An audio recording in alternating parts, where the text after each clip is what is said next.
maybe we'll move on to our periodic table. But any comments or questions from the guests here? Oh, no comments, only I like very much the idea of PCs listening. Thank you for that. Well, you're brilliant at it. And yeah, it's there in the language, you know, this is what's so incredible. And in the silence, the African wisdom, speaking through the Zulu tradition, knows that, because counselling, therapy, I mean, what you do if you have a broken heart, you go to a therapist, what do? They listen. I've, as a comment, I watched a video from French Eric Barret, and we're saying that silence is what we have in common. That's the part of the unity.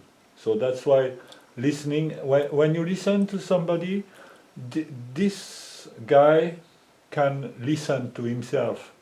It's a kind of contagious or shared stuff among everybody. Yeah, yeah. The other thing that I've observed, I mean, the other thing I've done is I've took part in a restorative justice international council that meets every month. We've just had our meeting and I shared with them some of this, and also my research on the Semitic languages. I mean, I'm a linguist, really. I'm fascinated, like Chomsky, and the origin of words and the deep structure behind the grammar of words. I don't think Chomsky has gone deep enough into that. He's neglected the Jewish Kabbalistic tradition, which is all about the deep meaning behind language, and that's a shame. But you know, hey, can't do everything. He did a lot. So what I've discovered through my deep diving into words is that within the words is this common universal silence. All words come from silence, and they articulate in a particular wave packet of energy insights from that silence. And now I would call that silence the divine mind, the divine intelligence. So the Kabbalah, for instance, talks about God creates the world through speaking, but in the beginning is the silence. And the Quran is exactly the same. God speaks the world into being, and it is. Well, what is that? That is when that great silence manifests as particular forms.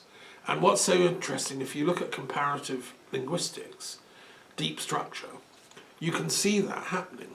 And if you study the runes, which I've done, which my daughter loves, the Norse languages understand the same thing, because they say Odin was the creator of the runes, and each sound symbolizes the creativity of the divine intelligence at work. And so that's what I tried to do in my book called The Kabbalah Runes, here, which is the first ever attempt to link the Kabbalah of Hamitic languages with the Norse runes. And if the only reason I could write a book like that is because I've gone deeply into the silence, and I've tuned into the silence behind the words in meditation and prayer. And you know, and if you listen from that deep place, you see the patterns.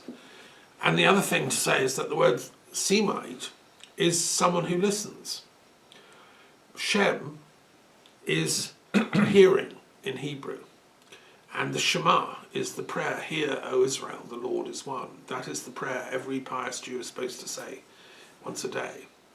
And so this whole root, Shem, Shema, means the word, the listening, the hearing. And Semitic religion is all about hearing the word of the Lord. I didn't know what that meant for years until I finally got it. It's about having that ability to listen to the divine intelligence, which then, you know, reveals, manifests the beauty behind existence. So the tragedy of this war in Gaza and the Middle East generally is that the very Semite people that should know this, that we love for their listening, are not listening to each other. You know, this is the tragedy of that. I mean, Netanyahu, I don't know the last time he ever listened to a Palestinian. I don't see any evidence he's ever listened to a Palestinian telling his story or her story. he couldn't be doing the mass slaughter he's doing of more than 30,000 people killed if he could listen. So it's like he's lost that faculty. And the same with the Hamas people. I don't think they could have done their, killings if they'd have been listening. Because I don't think it's the divine intelligence doesn't want that kind of mass violence. So anyway, that's a little preview. That's what I would say if we get them to come to a mediation in Paris. I would try and remind them that the purpose of this lineage is to listen. And that's what the Christians believe as well. Through listening, we can, we can understand the divine beauty at work. Yes, so thanks for that. Yes. Right, let's go and let's do some philosophy periodic table. Let's try and listen to what the gods want us to know about today. So I'll let you choose first. Okay. What have you got? New Age, 110. Okay. Interesting. Right. What are we going to have here? Okay. I've got New Religious Movements, Voodoo, 104. So we're on the same line here. They're both forms of new religious movements. And, until I started actually studying academically religious studies, I didn't know there was such a thing as new religious movements.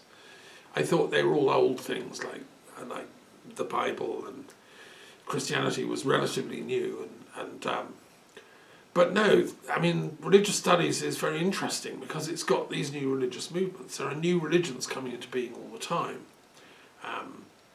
And there's a field of study by people, specialists, who look at this.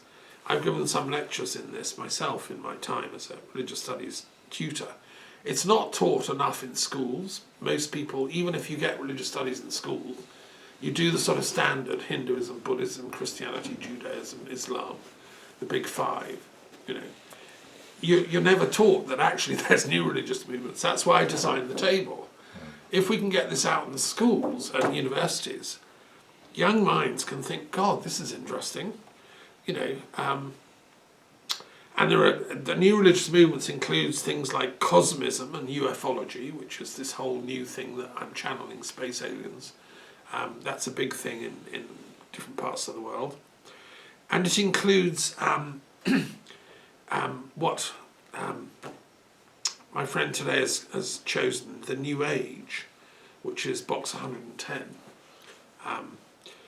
It's an interesting box, this. The details are... the term New Age actually occurs in the Gospels. It appears in St. John's writing. He talks about the Christian miracle is supposed to usher in a new age, a new eon is the term they use in Greek. So the concept of a new age is embedded in ancient sources. It was there in Zoroastrianism, which is box 122 and the other Persian ones, where Zoroaster is going to send a Saoshyant, who will be the Messiah, which is the Hebrew word for it, who will usher in a new age for mankind, when we will bury the hatchet, solve our problems and live righteously, and get rid of the devil from the planet. Angra Mainyu will be forced to depart. That's the Zoroastrian belief in the Saoshyant. It seems to me that Christ and the early Christians borrowed the playbook from that. And I think they thought that Christ was that Saoshyant. And that's it's given away by the fact that 3 Magi turn up when Jesus is born. Magi are Zoroastrian priests. What are they doing there? Suddenly it's like, it's a giveaway, isn't it?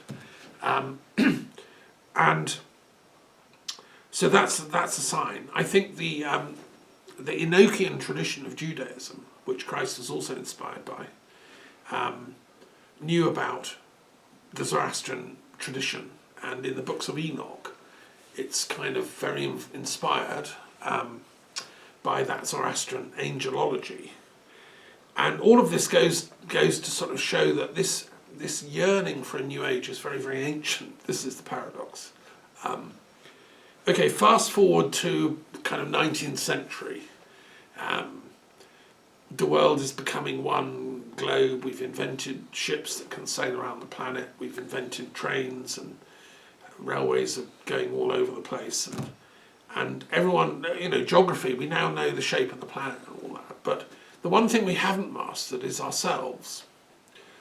Scientists have cracked the elements. They know everything, what it's made of, and they're beginning to study the cell, and they can work out the human body. But we can't control our greed, our bestiality, our anger, our revenge, our hatred.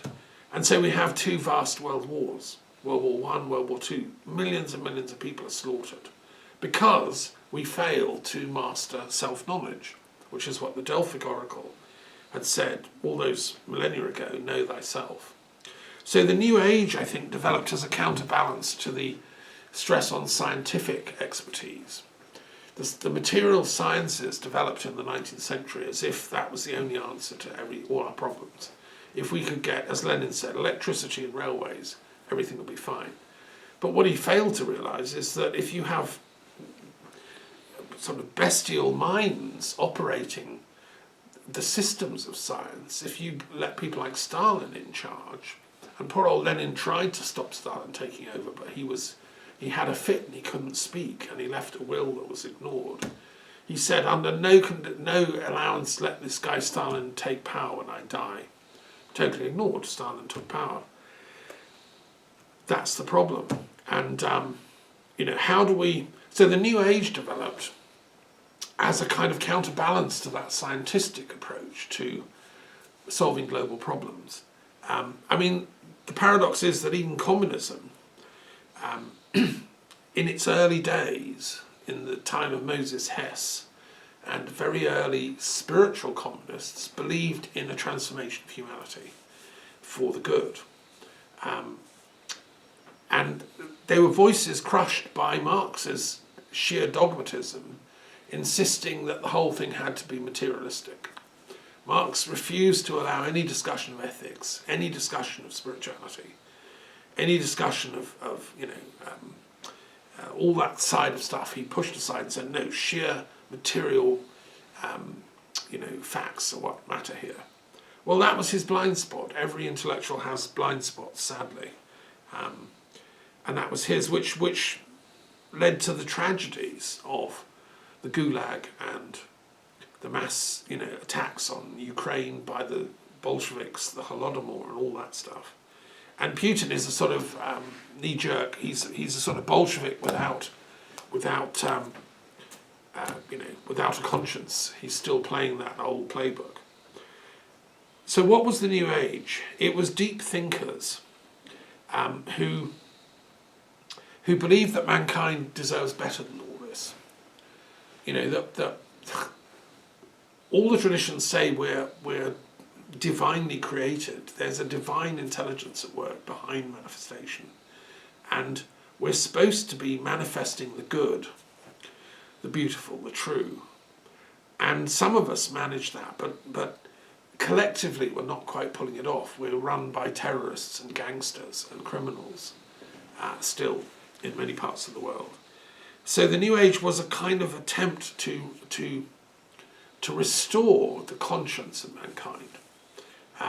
One of its leading spokesmen was a man called Sir George Trevelyan in England, who was descended from the same family that gives us Trevelyan, the historian, and others. It's an old Cornish family.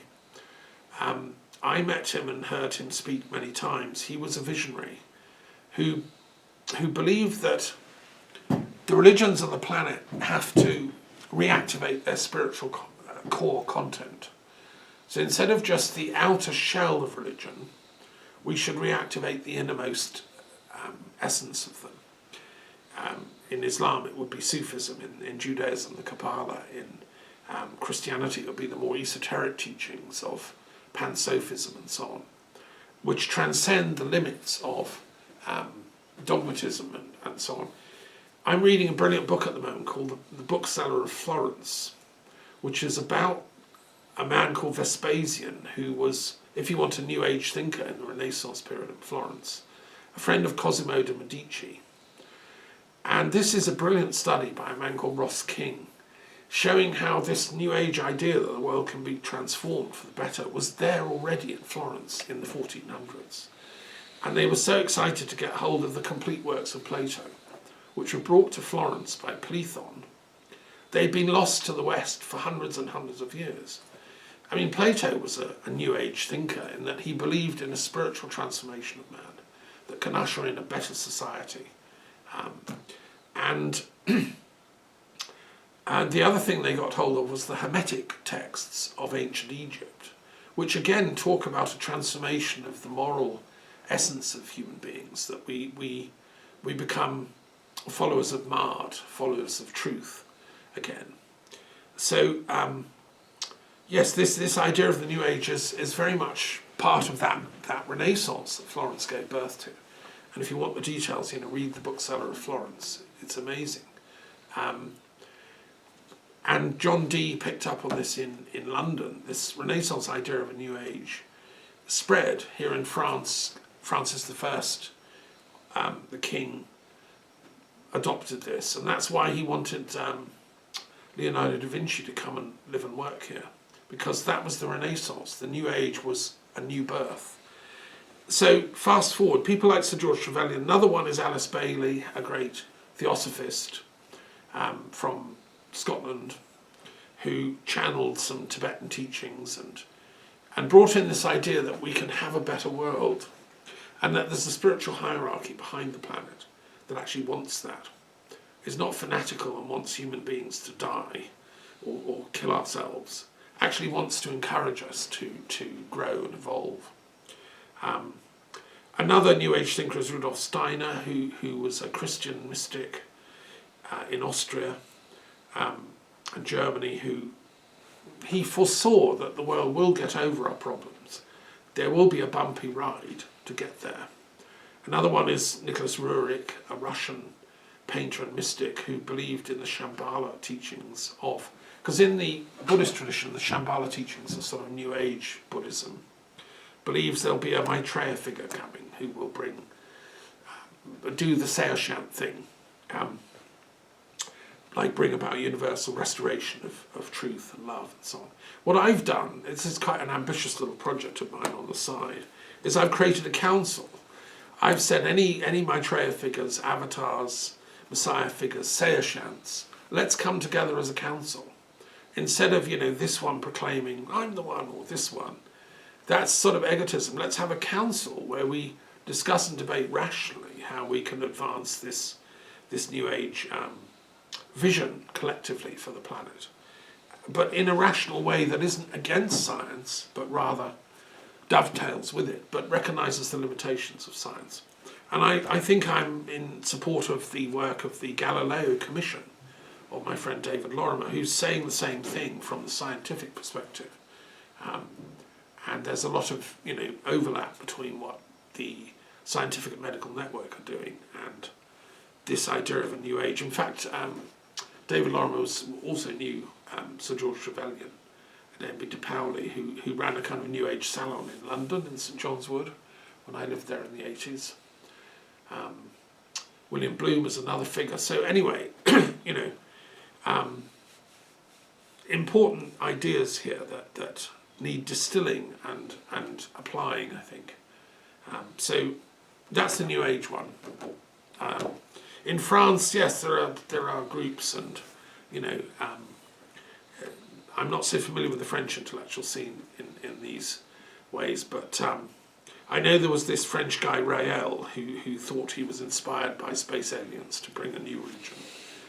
He was from France, and I think he's still alive in Canada. That's one move that some New Age people do, is to say, well, we humans are screwed, but the aliens are going to save us. I'm a bit of a humanist. I'm with Sartre. I think we've got to do it ourselves. This is a test. The 7th Cavalry of the alien UFO fleets aren't going to come and save us. I think we have to prove we can do it ourselves. But we can be inspired by visionary insights.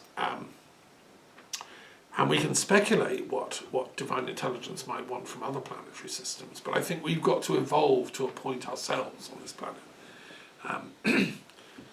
But discuss, you know. Anyway, in the book, I go into more detail on that. Okay, the other one I got is voodoo, which is from Africa. Obviously, it was a tradition that came from the pagan traditions of Africa, and was taken by the slave community to Haiti and other parts of the Caribbean and Louisiana and so on. Really, it's African paganism transplanted.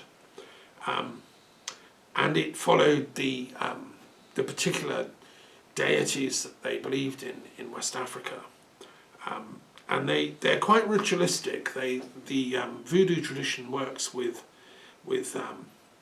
ritual ceremonies for purification and for healing. So the voodoo practitioner is a kind of sangoma, like in the Zulu tradition, a spiritual practitioner who will heal, do counselling, do an exorcism, and put the person into right relationship with the gods, because the gods are there all the time, watching us. The as they call them, the kami in Japanese. The kami are always present. If we misbehave, do wrong deeds, if we act foolishly, if we do self-harm or hurt other people, then the kami are gonna make our lives a bit miserable. So the sangoma's role, the voodoo priest or priestess, is to readjust the relationship between the individual and the gods. There's a colourful pantheon of gods in voodoo which are fascinating.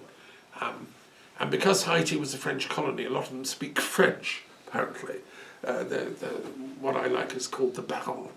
He's one of the voodoo gods. He's a very suave French-speaking elder who wears a white suit. That's interesting from a religious studies point of view, how cultural archetypes are formed. I wish the voodoo gods would sort out Haiti, because it really is a mess. And my heart goes out to the people of Haiti, which has turned into gangland warfare. I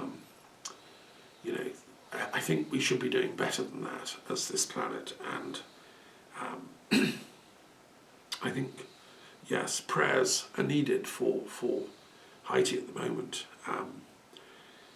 And I'm sure that many people around the world are praying, but, I think that it's culturally, we should be drawing on the resources of these great spiritual traditions to empower people to realise that we don't have to accept violence as part of the tradition. What I want to see is non-violence, ahimsa, become the cultural norm on the planet. So we have to kind of make a stand against that element, I think. But it's a long journey, isn't it? Okay, I'm going to finish there. I think and the tradition. In a sense, all these traditions point to a future that we haven't quite got to yet. And it was Ernst Bloch, the great German philosopher, who wrote a 3-volume work on hope, Hoffnung in German. This principle of hope that is what drives us on into the future. We have to never lose sight of hope. And talking of which, I want to share something else before we move on to our God cards. Just to advertise, if anyone's interested in doing a PhD of all this stuff, religious studies and spirituality, some colleagues of mine at the University of Göttingen in Germany, the theological faculty, have advertised for a PhD student to study a very interesting subject, namely the intersection between religion and spirituality and socialism in 19th century thought, and to what extent was socialism a kind of mystical idea from the beginning. And it's something I've written about. Yes, for instance, the Kabbalah was quite influential in socialist circles, this idea that man has fallen, the Lurianic Kabbalah, that the sparks of the divine had been scattered and fallen the vessels had broken, and the job of the sage, the rabbi, is to reintegrate them all. And for some people that led them to socialism. People like Martin Buber, Moses Hess, who was the guy that introduced Marx and Engels to each other. He was one of the first communists.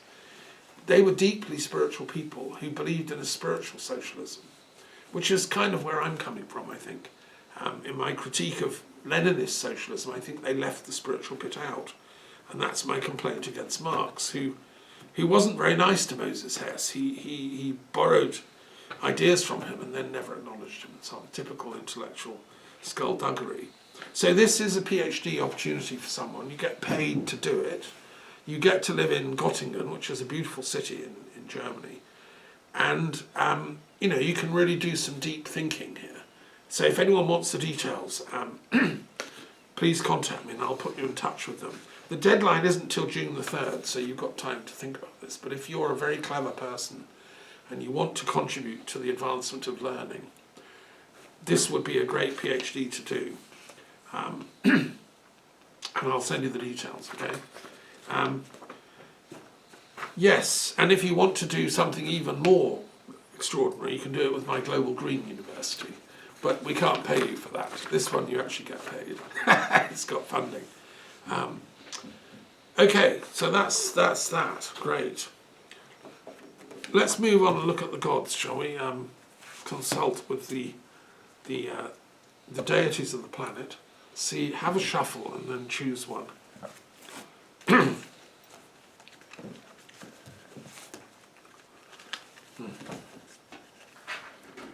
I was thinking about Jean Jaurès, about socialism and Christianity. Yes, he was from the centre of France, not far from here, Yeah, somebody could look at the French side.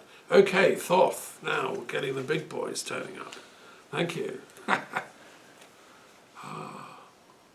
Patron saint of all scholars. Voila. Yes, he's very keen, but we had him previously.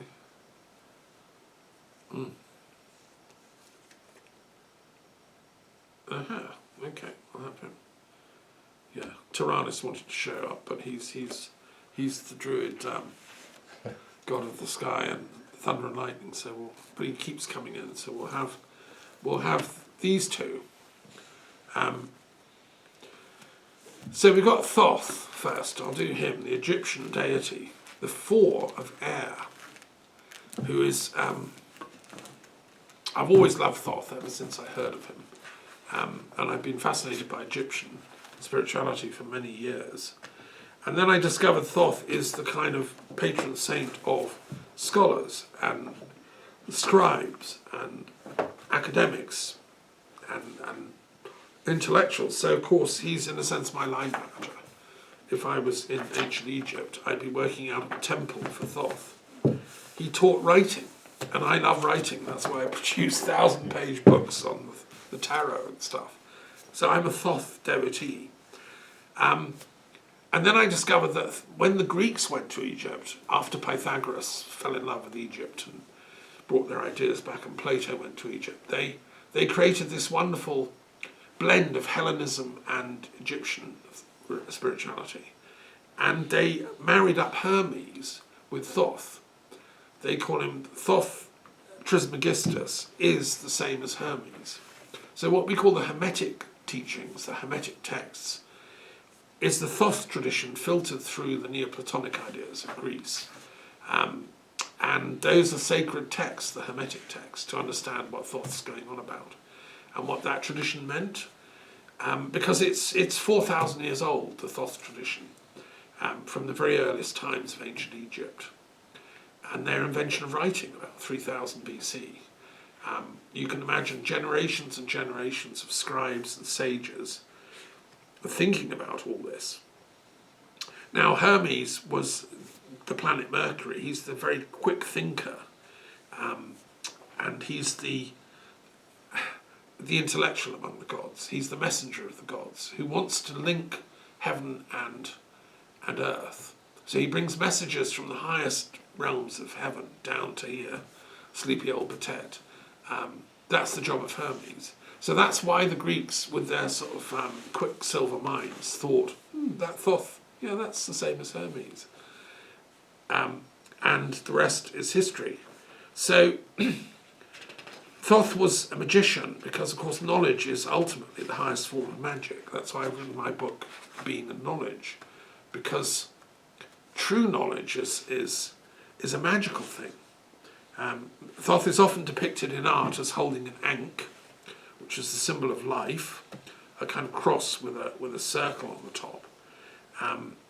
And he played a very important role in Egyptian spirituality. He was credited with being the inventor of astronomy, astrology, the science of numbers, mathematics, geometry, surveying, medicine, botany, theology, civilized government, the alphabet, well, the writing system, the hieroglyphs, reading and writing, and rhetoric. So, I mean, what's not to love about this god, Thoth? Now, it gets quite interesting, actually, this story, and I've gone into this a lot in the book, which people can read, because there's hundreds and dozens of books on Thoth, and, you know, if you've been interested in spirituality, you would have researched him. What I discovered recently, and this is quite interesting, inspired by an interpretation of the Mosaic Exodus tradition in the Hebrew Bible, a film was made by James Cameron, the filmmaker I greatly revere. He did Titanic and so on, and Avatar, a great man. And he reckoned in this documentary, which was advised by leading archaeologists, they want to reschedule the time when Moses left Egypt. When I was brought up and we all studied the Bible, we were taught he left under Ramses II, around about 1250. The new chronology that is now being proposed by this new discoveries is, no, he left about 1500 BC, i.e. 300 years previously, at the time when the Hyksos, rulers of North Egypt, were being kicked out by the pharaoh Ahmose, who fought a rebellion because the Hyksos people were northwest Semitic dialect speakers, like Hebrews, who'd settled in Egypt for several generations. And they ruled from a city called Avaris. And they became semi-Egyptianized, but they kept their northwest Semitic kind of culture intact. And David Roll, who's an interesting British archaeologist, reckons the stories of Joseph settling in Egypt and so on can be shown to be in Avaris. They've found sites that seem to have northwest Semitic kind of Judaic type Hebrew people settling there. So the speculation of this theory, it's not my theory, I'm just articulating it, is that what we know as the biblical Exodus actually was a historical sequence of events that took place around 1500 BC, when the indigenous Egyptians rebelled against these northwest Semitic settlers and kicked them out and won some battles against them. So actually the Bible doesn't tell the whole story. The Bible, tells a version of it, but no, actually what happened was Moses would have been leading a particular tribe of these Hyksos people who were dashing to the frontier, the Hebrews, and this is where it gets really interesting.